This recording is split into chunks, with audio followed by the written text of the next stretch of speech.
waxa aan isku baranay si walaaltinimo ah. Waxaa naga dhexaysay saaxiibtinimo tii ugu sareysay. Wax walba oo nolosheeda ka mid ah waan ku qarsi jiray, ayadana way ila wadaagi jirtay. Waxaan ahayn laba qof oo nolosha si saa'id ah isku fahmay. Inta badan aad ayaan u kaftami jirnay, aad ayaan isku xiisay jirnay. Mid ka mid ah ayaana waxa uu dareemay in walaaltinimada darajo fiican ay ka gaaraan, hawshana ay u beddeshtaan xiriir jacayl. Kadib maxaa dhacay? Waxaa idiin soo gudbinayaa qisadaas xanuunka badan. Waxaa ka daawanaysiin barta YouTube-ka ku leeyahay Socdaal 24. haddii tahay markuu ugu horeyso soo booqata leeg noo saar, sidoo kale saaxiibada u sheer garay si aan u helno saaxiib adigoo kale.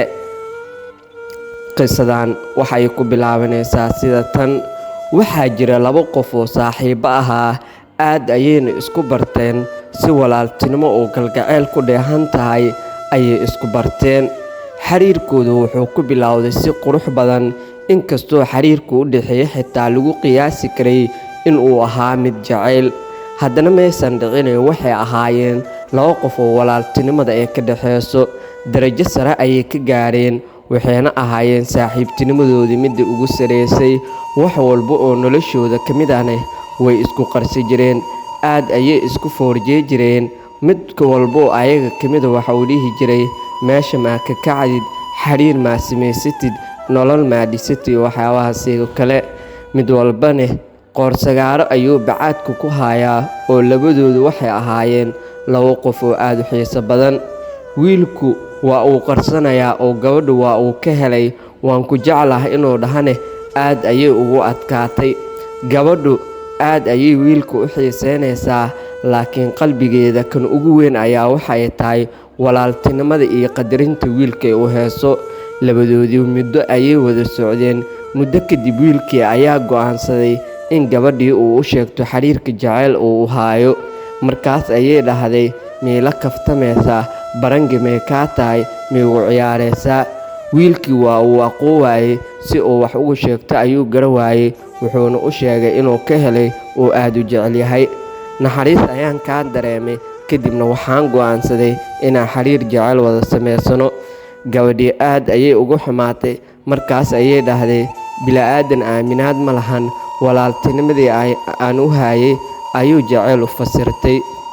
Wiilkii markaas kadib waxa uu dhahay, gabadhii aad ayay u ooysay. Waan aamusi waayey, wax aan sameeyo ayaan aqoon waayey.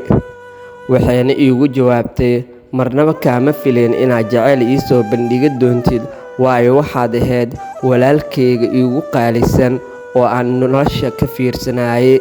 Isma aan lahayn mar qura ah ayuu ku dhihi doonaa waan ku jeclahay. Laakiin waa ay dhacday. Wiilkii waxa uu dhahay, raaligelin walba waan sameeyey, waxaana ku guulaystay gabadhii in aan aamusiyo. Qisadan waxa ay ka turjumaysaa wiil iyo gabar si fiican isku bartay, walaaltinimadana darajo fiican ka gaaray. Kadibna wiilkii waxa uu islahaa, walaaltinimadiina waxa ay maraysaa meel fiican, nolosha jacayl u beddeshta. Wuxuuna kala kulmay, ma aanan kaa filayn inaan sameeyo. Ma jirtaa ruuxa saaxiibad tihiin oo qiso noocan oo kale ku dhacday? Adig ahaan muuqaalkan daawanayo, ma jirtaa qof walaaltinimo isku barateen, xiriir jacayl markaa u bandhigatane ku dhahda walaaltinimada ayaana deeqdo? Waxaa idiin soo gudbinayaa anigoo ah Mahad Abuukar Maxamed Mahad Socdaal. Ilaa iyo dhammaadka muuqaalka haddaan ugu xirneed waa ku mahadsantahay daawashadaada.